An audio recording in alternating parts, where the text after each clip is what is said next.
Hi students, this video is on how to study for exam. It can be any exam, whether school, college, CA, CS, science, commerce, anything. See, always remember, पढ़ाई में 3 steps होते, understanding, remembering and then expressing. क्या बोला? Understanding, remembering and then expressing.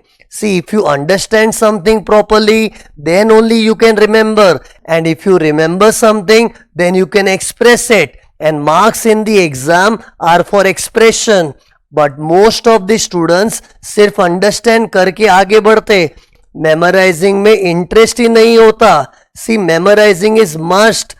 Not necessary word to word. But थोड़ा by heart तो करना ही पड़ता है. और else exam में याद नहीं आएगा. और एक बार मेमोराइज हो गया ना, then you can easily express in exam. Now when I insist on memorizing, a student usually has 2 issues. Issue number 1, sir इतना सारा कैसे याद रख पाएंगे? And second issue, सर कुछ याद ही नहीं रहता. तो सी, पहले तो एक बात याद रखनी है कि अपने दिमाग में कोई 10 GB या 20 GB का मेमोरी कार्ड नहीं है. हम चाहे उतना याद रख सकते. यस, याद नहीं रहता वो कंप्लेन जायज है, क्योंकि कोई लोग सही तरीके से नहीं पढ़ते. दैट इज अपने सारे सेंसेस यूज नहीं करते. See, remember one thing, there are 5 senses in studying: read, hear, see, say and do. Read करने से सिर्फ 20% याद रहता है. And when you here and study, you remember 30% of what you studied. सुनी हुई चीज ज्यादा याद रहती है, क्योंकि हमारे कान ज्यादा पावरफुल होते हैं. And when you see and study with visual memory, you can remember 40%. आंखें और भी ज्यादा पावरफुल होती है. इसलिए तो एग्जाम में अक्सर हमें हमारे बुक में लिखे हुए आंसर का सीन याद आता है. तो ये था विजुअल सेंस. इसलिए याद रखना, किसी भी आंसर को पढ़ने के बाद आंख बंद करके उसको अपनी आंखों के सामने इमेजिन करो लिखा हुआ. उसकी पिक्चर इमेजिन करो. लेफ्ट साइड के पेज में क्या लिखा है, राइट साइड के पेज में क्या लिखा है, हेडिंग कैसी दिख रही है. अपनी बुक का, अपनी नोट्स का पूरा सीन इमेजिन करो. लिटरली उसकी इमेज कैप्चर कर लो विद एन इंटेंशन कि उसको याद रखना है और कभी नहीं भूलना है. ओके. एंड फिर अपना 4th सेंस क्या है? अपना 4th सेंस है से का मतलब पढ़ी हुई चीज को एक्सप्रेस करना. या तो किसी को सिखाकर, किसी को पढ़ा दो कुछ, या फिर just write down the answer. With this sense you can remember 50% of what you studied. And the last and most important sense is do का मतलब कीवर्ड्स बनाना, कोडवर्ड बनाना, चार्ट्स बनाना, ड्राइंग बनाना, स्टोरी बनाना, एटसेट्रा एटसेट्रा. कुछ भी करो. Do का मतलब कुछ करो means अपने आंसर को एज इट इज मत लो. उसके अंदर अपनी कुछ क्रिएटिविटी डालो, कुछ शॉर्ट फॉर्म बना के, कुछ कोडवर्ड बना के, ऐसा कुछ करो. और ऐसा करने से पता है क्या होता है? You can remember 60% of what you studied. डू वाले सेंस में ज्यादा पावर होता है. तो these are the 5 senses of studying. और पता है इन 5 सेंस में से कौन सा सेंस यूज करना है? You have to use all your senses together. Only when we use all the senses together we can remember 99%. Means जितना भी हमने पढ़ा है उसका 99% याद रहेगा. इसलिए पता है अपने को 5 सेंसेस यूज करने चाहिए. लेकिन प्रॉब्लम क्या है? मोस्ट ऑफ द स्टूडेंट्स सिर्फ रीड वाला सेंस यूज करते. मीन्स किसी भी आंसर को रीड किया, समझा, आगे बढ़ो, रीड किया, समझा, आगे बढ़ो. अरे ऐसे तुम लोग पढ़ोगे तो सिर्फ तुमको 20% ही याद रहेगा ना. एंड फिर बाद में कंप्लेन होगी कि हमको कुछ याद ही नहीं रहता. अरे याद करोगे तो रहेगा ना. खाली रीड करके आगे बढ़ोगे तो कैसे याद रहेगा?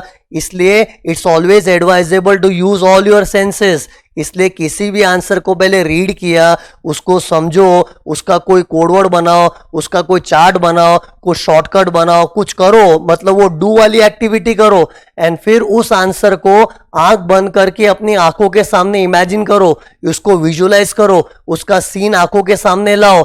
लेफ्ट साइड के पेज में क्या लिखा है, राइट साइड के पेज में क्या लिखा है, उसकी विजुअल मेमोरी बनाओ. उससे क्या होता है? अपना सी वाला सेंस भी एक्टिव होता है. एंड फिर चाहिए तो एक बार उस आंसर को लिख दो, और अगर लिखने का टाइम नहीं है तो खुद ही जोर जोर से उस आंसर को बोलो, बिना देखे जोर से बोलो, तो उसमें एक्सप्रेस करने में क्या होता है, से वाला सेंस एक्टिव हो जाता है। इस तरह से try to use all your senses together. और अगर तुम लोग कंसंट्रेशन से पढ़ोगे तो अपने आप जो तुम बोल रहे हो, जो तुम एक्टिविटी कर रहे हो, तुम्हारे कानों तक भी पहुंच रही है। इसलिए try to use all your senses. And see, ये कोई मैं रॉकेट साइंस नहीं बता रहा हूं, ये हर स्टूडेंट एग्री करेगा। जो मैंने बातें बताई ना, रीड, हियर, सी, से, डू, ये हर स्टूडेंट एग्री करता है, लेकिन उसको इम्प्लीमेंट नहीं करता ना। एक बार तुम लोग कॉन्शियस एफर्ट डाल के अपने पांचों सेंसेस को यूज करने की ट्राई करोगे ना, तो अपने आप तुमको याद रहेगा। सी, इसका बेस्ट एग्जांपल क्या है मालूम है? एक स्टूडेंट क्लासरूम में फेस टू फेस लेक्चर बैठने आता है ना, तो ऑटोमेटिकली उसके सारे सेंसेस जागृत हो जाते हैं। इसलिए क्लास में फेस टू फेस लेक्चर जो बैठा हुआ रहता है ना स्टूडेंट, तो उसको सब याद रहता है, क्योंकि उसमें कुछ रीडिंग भी इन्वॉल्व होता है, लिसनिंग भी इन्वॉल्व होता है, सीइंग भी इन्वॉल्व होता है। और अगर सर लोगों ने उसको कुछ कोडवर्ड बना के दे दिया, कोई शॉर्ट फॉर्म बना के दे दिया, तो डू वाली एक्टिविटी भी इन्वॉल्व होती है। तो एक classroom face to face lecture में तो सारे सेंसेस ऑटोमेटिकली एक्टिवेट हो जाते हैं ना, प्रोवाइडेड स्टूडेंट ध्यान से लेक्चर सुन रहा है तो उसमें तो सारे सेंसेस एक्टिव हो जाते हैं। इसलिए क्लासरूम में फेस टू फेस लेक्चर अगर कोई स्टूडेंट बैठता है ना, उसको चीजें ज्यादा याद रहती है। और यही अगर तुम लोग घर में वीडियो में लेक्चर्स देख रहे हो तो उसमें तुम्हारे सेंसेस सारे एक्टिवेट नहीं होते, इसलिए वीडियो लेक्चर में अपने को थोड़ा कम याद रहता है। इसलिए तो मैं बोल रहा हूं अपने को कैसे भी करके अपने सारे सेंसेस को एक्टिवेट करना है। Only thing is face to face classroom lecture में ऑटोमेटिकली ये सेंसेस एक्टिव हो जाते हैं, लेकिन घर पे अकेले अकेले पढ़ रहे हो, वीडियोस से पढ़ रहे हो, तो उसमें तुमको कॉन्शियसली अपने इन पांचों सेंसेस को एक्टिवेट करके पढ़ना पड़ता है। इसलिए कभी वीडियो लेक्चर से भी तुम पढ़ो ना, have the habit of writing notes from the video, making your own notes. Means अपने आप को एक्टिव रख के पढ़ो। ऐसे कोई पढ़ा रहे सुनते गए, ऐसे थोड़ी ना कोई पढ़ाई होती है। इससे अपनी पढ़ाई कॉम्प्रोमाइज हो रही है। इसलिए वीडियो से भी अगर कोई पढ़ता है ना, तो उसको यही एडवाइस दूंगा कि जो भी वीडियो में तुमने सुना है उसको पूरा लिखो, अच्छी तरह उसकी नोट्स बनाओ, उसका कुछ शॉर्ट फॉर्म बनाओ, कुछ ना कुछ एक्टिविटी करो।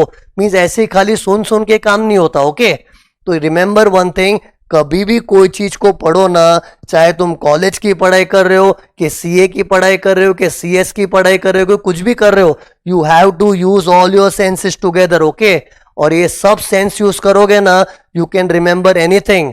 एंड सी, एक और चीज याद रखना है ना, अपने इंटेंशन पे भी डिपेंड करता है। अगर तुम कोई चीज को इंटेंट करोगे ना कि मुझे याद रखना है, याद रखना है, याद रखना है, तो अपने आप याद रहता है। लेकिन तुम अगर उसको इंटेंट नहीं करोगे ना, तो याद नहीं रहेगा। जैसे मैं जब स्टूडेंट था ना, तो किसी भी आंसर को याद करने के बाद अपने आप को बोलता था कि यार इसको भूलना नहीं, इसको याद रखना है, इसको याद रखना है।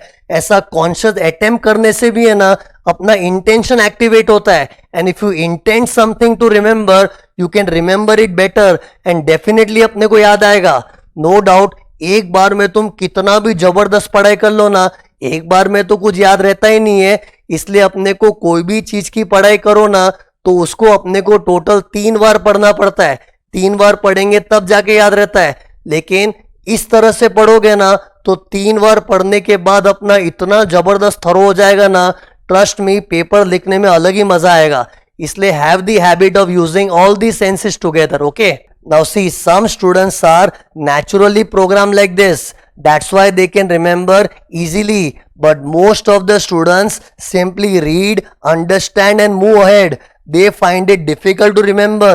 But then you should change your method. No doubt initially थोड़ा ज्यादा टाइम लगेगा, बट डोंट वरी, एक बार इसकी आदत पड़ जाएगी ना, तो ज्यादा टाइम नहीं लगेगा। फिर तो अपना पढ़ाई करने का सिस्टम ही ऐसा हो जाएगा, कोई भी आंसर सामने आया ना, तुरंत उसका कोई कोडवर्ड दिमाग में बनने लगेगा, कुछ ना कुछ कीवर्ड दिमाग में आ जाएगा, कुछ ना कुछ टेक्निक आएगी। एंड थोड़ा टेक्निक यूज करो, खाली ऐसे रीड कर रहे ऐसे थोड़ी होता है। थोड़ा टेक्निक्स लगाओ, थोड़ा आइडियाज लगाओ, थोड़ा शॉर्टकट्स बनाओ, कुछ ना कुछ करके उसको याद करने का एफर्ट डालना चाहिए। ओके, बट खाली रीड करके आगे बढ़ोगे तो कुछ नहीं होगा।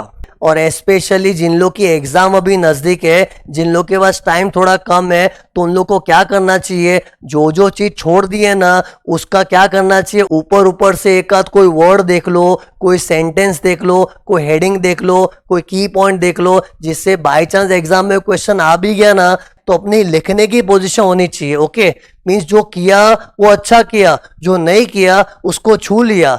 इस तरह से पढ़ाई करके आगे चलो ताकि एग्जाम में 3 घंटे में you should not feel blank. Okay, और जिन लोग की एग्जाम अभी नजदीक आ रही है उन लोग को तो एकदम ज्यादा एग्रेसिव हो जाना चाहिए, एकदम ज्यादा एक्टिवेट हो जाओ। लास्ट में ढीले पड़ गए ना तो कुछ मतलब नहीं है, पहले की सारी मेहनत वेस्ट जाएगी। इसलिए अभी तो तुमको दौड़ना है, दिन रात पागलों की तरह मेहनत करके एकदम एग्रेसिवली भागना है। You know it's like a racing में हम लोग है ना एकदम लास्ट में एंड पॉइंट पे पहुंच चुके, और अगर एंड पॉइंट पे कोई ढीला पड़ गया तो क्या फायदा इतना दूर तक भागने का। इसलिए अभी तो पूरा खून पसीना एक करके, even if you are bleeding you to run, बिंदास हिम्मत रख के पढ़ो, तोड़ डालना है, फोड़ डालना है, पूरा एग्रेसिव टेंडेंसी से आना चाहिए। मींस जरा भी ढीला मत पढ़ो, अपने आप को एक्टिवेट करना चाहिए। पूरे दिन पढ़ने का, अगर 4-5-6 घंटा पढ़ने के बाद एग्जॉस्ट होता है ना दिमाग, तो उसको रीस्टार्ट करो। रीस्टार्ट कैसे करते, अपने आप को खुद को बोलो कि मैंने अभी तक कुछ पढ़ा ही नहीं था, अभी मैंने स्टार्ट किया है। मीन्स अपने आप को रीबूट करो, अपने आप को रीफॉर्मेट करो, अपने आप को रीलॉन्च करो एंड वापस पढ़ाई करो। मीन्स हम अगर चाहे ना तो लिटरली नॉन स्टॉप 17-18 घंटा पढ़ सकते, लेकिन उसमें क्या होता है, एक लेवल पे जब एग्जॉस्ट हो जाता है ना 5-6 घंटे के बाद स्टूडेंट, तो उसको अपने आप को रीस्टार्ट करना पड़ता है। जैसे कंप्यूटर में काम करते करते कंप्यूटर हैंग हो जाता है तो उसको हम लोग कैसे रीस्टार्ट करते, कंट्रोल और डिलीट मार के, तो वैसे अपने दिमाग को भी रीस्टार्ट करना चाहिए। एक्चुअली हम लोग थकते नहीं है, वो जो थॉट आता है ना माइंड में, यार 5 घंटे से लगातार पढ़ रहा हूँ, 6 घंटे से लगातार पढ़ रहा हूँ, वो थॉट अपनी जान ले लेता है। इसलिए वो थॉट में कैरिड अवे नहीं होना चाहिए, उल्टा अपने को क्या सोचना चाहिए कि मैंने अभी पढ़ाई चालू की है, मैंने अभी जस्ट स्टार्ट किया है, और हिम्मत रख के उसको और खींचना चाहिए। ठीक है, बीच में बहुत ज्यादा कभी नींद आ रही है तो 10-15 मिनट आंख बंद करके एक जगह पे बैठ जाओ।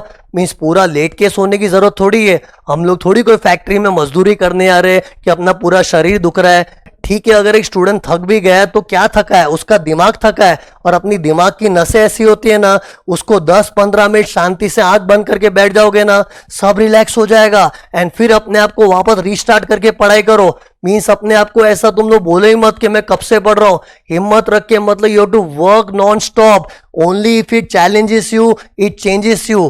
थोड़ा अपना कैपेसिटी बढ़ाना ही पड़ेगा, and it is just a matter of some days for November attempt student and for May attempt student it is just a matter of few months। थोड़े टाइम की तकलीफ लेनी है, फिर अपना करियर बन जाएगा ना। इसलिए पूरी जान डाल दो, हिम्मत रखो, मतलब कुछ सोचो ही मत, just keep studying non stop. At the most क्या हो रहा है, पढ़ाई करते टाइम अपनी पढ़ाई नहीं हो रही है ना तो बुक के साथ बैठे रहो, अपना पूरा जान डाल दो उसमें, जितना हो सके उतना पढ़ो। नींद आ रही, झोंके आ रहे, खुद को चाटा मार के सीधा वापस एक्टिवेट करो, कॉफी पियो, कुछ करो, मतलब एकदम एग्रेसिवली करना चाहिए। थोड़ा भी अपने आप को ढीला मत करना और स्टेप बैक मत करना। See what's important is effort डालना, मेहनत करना, और बाद में अगर रिजल्ट नहीं मिला तो अपने हाथ में थोड़ी है, अपने हाथ में क्या है, अपना एफर्ट डालना ना, तो डालो। अपना एक ही रूल होना चाहिए, do the best and God will do the rest. अपना बेस्ट डाल दो, बेस्ट मतलब बेस्टेस्ट डाल दो, एंड फिर अगर अपनी तरह से पूरी जान फूंक डाली ना, फिर बाद में रिजल्ट को आना ही पड़ेगा। यू विल डेफिनेटली पास, लेकिन थोड़ा फेथ रखना पड़ता है, थोड़ा ट्रस्ट रखना पड़ता है। सी जब तक रिजल्ट हाथ में नहीं आएगा ना, अनसर्टनिटी तो लगेगी, ऐसा लगेगा ही पता नहीं क्या होगा, एग्जाम में याद आएगा कि नहीं आएगा, ये सब होने वाला है, ये सब नेचुरल है, लेकिन उसके बारे में सोचने का ही नहीं। अपनी तरफ से जो एफर्ट डालना है, अपना जो इनपुट डालना है, वो पूरा इनपुट डालो, 100% से भी ज्यादा डालो, एंड फिर बाद में देखा जाएगा।